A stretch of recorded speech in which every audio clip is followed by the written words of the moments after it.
ജോസ് പാറയ്ക്കൽ നമുക്കൊപ്പം ചേരുന്നു വയനാട് നിന്നും. നമസ്കാരം ജോസ് പാറയ്ക്കൽ. താങ്കൾ പ്രൊമോട്ടറാണോ അതോ പണം അടച്ചയാളാണോ? ഏതെങ്കിലും NGOയുടെ ഭാരവാഹിയാണോ? സാറേ, ഞാൻ കവിഞ്ഞാറ് ഗ്രാമപഞ്ചായത്തിന്റെ വൈസ് പ്രസിഡന്റാണ്.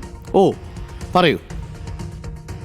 ഇവിടെ ആ സ്ഥാപനം ഞാൻ പറയാൻ വരുന്ന സ്ഥാപനം 1988 രജിസ്റ്റർ ചെയ്തൊരു സ്ഥാപനമാണ്. എന്താ പേര്? പാറത്തോട്ടം കർഷക വികസന സമിതി. ഓക്കെ, ആ പറഞ്ഞാട്ടെ. ആ സമിതിയില് ആന്ധ്രാപ്രദേശിലുള്ള എത്ര ഒരു സ്ഥാപനത്തില് പഞ്ചാബ് നാഷണൽ ബാങ്കിനെ പറ്റിച്ചിട്ട് 50 കോടി രൂപ അതിനെ പറ്റിച്ചിട്ട് CBI കേസെടുത്തിട്ടുണ്ട്. ഇപ്പൊ കേസ് ഒഴിവായി എന്ന് പറയുന്നു.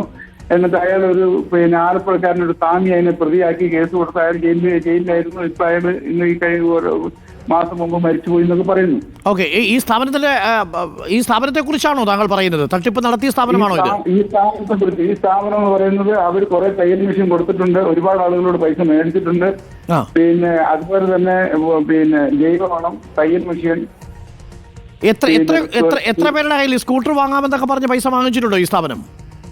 സ്കൂട്ടർ കുറച്ച് പേർക്ക് കൊടുത്തിട്ടുണ്ട്, കുറെ പേർക്ക് കൊടുത്തിട്ട് കുറെ പേർക്ക് ഇനിയും കൊടുക്കാറുണ്ട്. അതിന്റെ ലിസ്റ്റ് ഞാനിങ്ങനെ സംഘടിപ്പിച്ചിട്ടുണ്ട്. എനിക്ക് അതിന്റെ ഇടയ്ക്ക് ഒരു വളരെ പെട്ടെന്ന് ഒരു സർജറി വേണ്ടി വന്നതുകൊണ്ട് ഞാനിങ്ങനെ മനസ്സിലായി ജോസ്.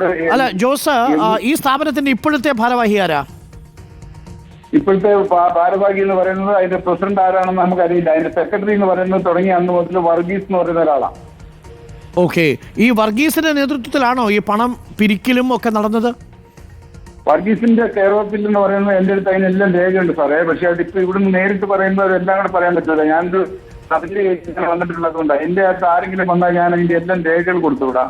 അയാള് ഈ പഞ്ചാബ് നാഷണൽ ബാങ്കിനെ പറ്റിച്ചിട്ട് അതിന് 2 കോടി രൂപ അയാളുടെ അക്കൗണ്ടിൽ വന്നതായിട്ട് രേഖ എന്റെ അടുത്തുണ്ട്. ഓക്കെ, അപ്പം ഇയാൾ ഒരു തട്ടിപ്പുകാരനായിരുന്നു. പക്ഷെ ഇയാൾ പറഞ്ഞു തട്ടിപ്പ് വീരൻ. ശരി, അല്ല ഈ പണമിടപാട് ഇയാൾ നടത്തിയതിന്റെ തെളിവും താങ്കളുടെ കയ്യിലുണ്ട് അല്ലേ?